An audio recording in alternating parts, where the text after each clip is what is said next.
சின்ன மருமக சீரியல்ல அடுத்து என்ன நடக்க போகுதுன்னு பார்க்கலாம் வாங்க. ஒரு வழியா அவுட் ஹவுஸில் தமிழ்ச்செல்வி கூட வாழ்கிறதுக்கு வந்துடுறாரு சேது. அப்படி உள்ளே வந்த உடனே தமிழ்ச்செல்வியை பார்த்து, உன் பக்கம் தீர்ப்பு வந்துருச்சுன்னு இந்த ஆட்டம் ஆடுறேல, ஆடு ஆடு, உனக்கு கூடிய சீக்கிரமே இதுக்கு முடிவு கட்டுறேன் அப்படின்னு சேது கோபமாக பேசவும், அதுக்கு தமிழ்ச்செல்வியோ, என் மேலே கோவப்படாதீங்க, இது எல்லாமே நீங்கள் செஞ்சது. விவாகரத்து நோட்டீஸை முதல்ல யார் அனுப்புனது?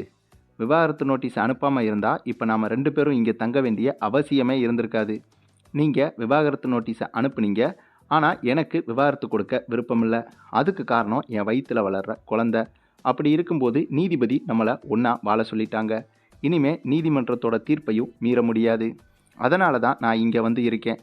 நான் ஒன்றும் விருப்பப்பட்டு இங்கே வந்து இருக்கலை அப்படின்னு தமிழ்ச்செல்வியும் கோபமாக பேசவும், அதுக்கு சேதுவோ, ஓஹோ, அப்போ உன் கூட வந்து நான் தங்குறதுக்காக தான் நான் தான் இது எல்லாமே பண்ணினேன் அப்படின்னு நீ சொல்ல வர.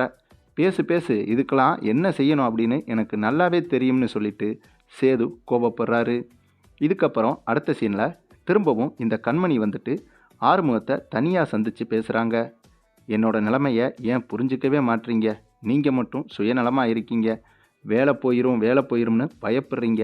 ஆனால் என்னோட மனசை புரிஞ்சிக்க முயற்சி கூட செய்ய மாட்டீங்கன்னு ஆறுமுகத்துக்கிட்ட கண்மணி சொல்லவும், அதுக்கு ஆறுமுகமோ, அம்மா என்னம்மா பேசுகிறீங்க?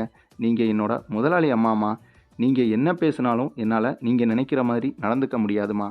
நீங்கள் எங்கேயோ நான் எங்கேயோ, உங்களுக்கும் எனக்கும் ஏணி வச்சாலும் எட்டாதுமா.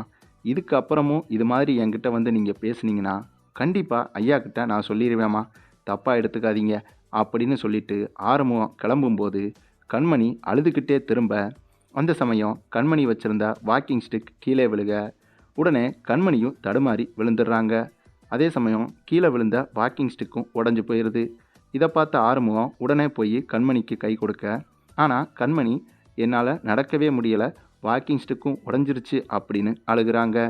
அந்த சமயம் கண்மணியை தூக்கிட்டு ரூமில் கட்டிலில் கொண்டு போய் உட்கார வைக்கிறதுக்காக ஆறுமுகம் ஆபத்துக்கு பாவம் இல்லை அப்படின்னு நினச்சிக்கிட்டு கண்மணியை தூக்குறாரு.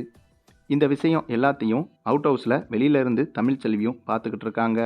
அதே நேரத்தில் ஆறுமுகம் கண்மணியை தூக்கிட்டு போகிறத மட்டும் சாவித்திரி பார்த்துருது. உடனே ஐயோ ஐயோ ஐயோ, என்ன நடக்குதுன்னு பாருங்களேன் அப்படின்னு சத்தம் போட்டு எல்லாத்தையும் வர வச்சிருது இந்த சாவித்திரி.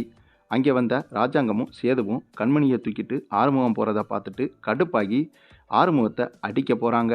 உடனே இது எல்லாத்தையும் பார்த்துட்டு இருந்த தமிழ்ச்செல்வி வேகமாக அங்கே வந்து ராஜாங்கத்தையும் சேதுவையும் தடுத்து, இங்கே என்ன நடந்துச்சுன்னு தெரியுமா?